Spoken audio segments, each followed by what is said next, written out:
So here's what you see. Here's our buttons. Here's our ride command. And you'll see this here is our tachometer, our speedometer, our fuel tank. We've got our mileage. I don't know how much of this you can see. The gearing. And then this being ride command here, like I've said before, this is kind of hard to see too, but as I'm pushing the button, I'm pushing this little button right here. As I'm doing that, it changes this screen so I can see what I need to see when I need to see it. But there's the Indian. That is, in my opinion, one of the finest rides on the road this day. There we go. So let's take a ride here. Roads are a little bit wet. Not bad though, not bad. It's Ohio, it's January. You can see that the snow's melted out of the fields. And it's relatively brisk. Today it's about 50 degrees. On the bike it feels a little chilly. And I've got my fingerless gloves on here, so it's not that bad. Ride command is really a cool feature because I can tap through all of these different features right while I'm riding. I don't have to do anything except tap my finger through them. And that's pretty convenient. And a lot of riders will tell you, oh, I got to get up and I got to switch this button or switch that. Nope, you don't have to here because it's a simple button push. And again, you can change all of those to something different. You can see a whole different array of items there. And it's pretty cool because you don't have to worry about adjusting too many of those. Great acceleration. Now this is the 111 that, you know, everybody's talking about the 116. I really can't imagine needing much more power, but I guess if you want that thrill, it's waiting for you. And you can upgrade to that. I think it's about a $3 or $4 grand upgrade. But really, for the power and agility on this, and I mean, I can cruise along without any hands at all. And here's some fellow bikers in January. Gotta love that. And we're gonna twist down a back road here and see what we got with some. You can see it rained a lot, so a lot of the area is kind of flooded. So we're taking a little bit gently through some of these roads. A little bit of loose gravel back here, but I don't know if you can see the screen or not. But I'm going 45 miles an hour. It just feels like I'm just cruising along at an easy speed. Nothing heavy, nothing hard to do. The bumps, you don't feel them too much on this bike because the suspension is great. It's fantastic, and it's got some air suspension in the back that you can actually manually adjust. The bike comes with a pump. It sounds silly, but it's a hand pump that you can actually measure the seat and what kind of pressure you want on it, and depending on the ride you want, you can actually change it, adjust it.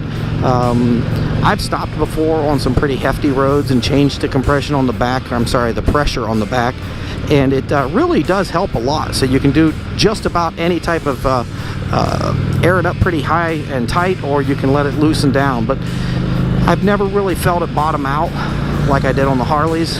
This, and it just sort of rides where it needs to go to adjust to your weight. Now each person's going to be different.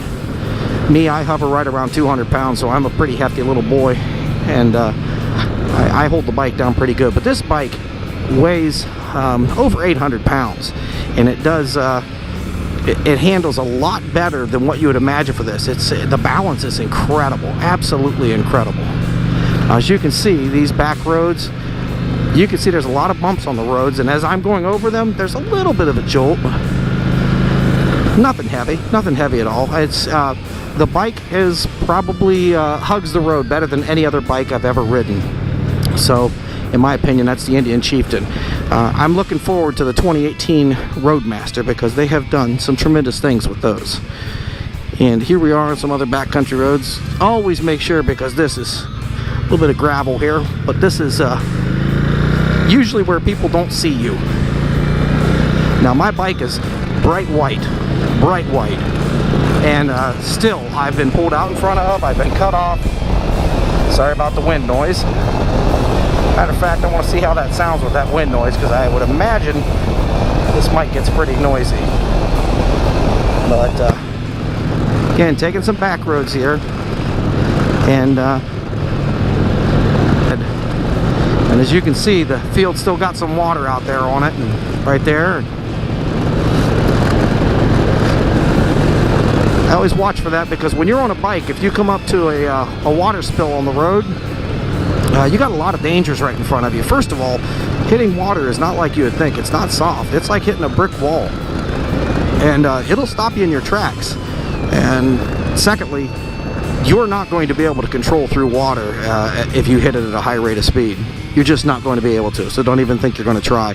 If you're going through slow and you're going through an inch or two of water, that's clear. If it's clear water and you can see the road, great. But the minute you got muddy water, you could have a washout in front of you, and you wouldn't know it. And as soon as you got into that water, your front tire dips down in one little pothole, and you're done. And God forbid that the road's completely washed out, your whole bike goes under, and there's a good chance you could get trapped underneath your bike. And that makes for a bad day. So don't let that happen either. So anyway, wanted to test out the bike, get it out on another January ride here. That's what it's like in Ohio. We'll pull into the driveway here and shut this baby down. Well, look, there's Sasquatch. That's our Bigfoot right there.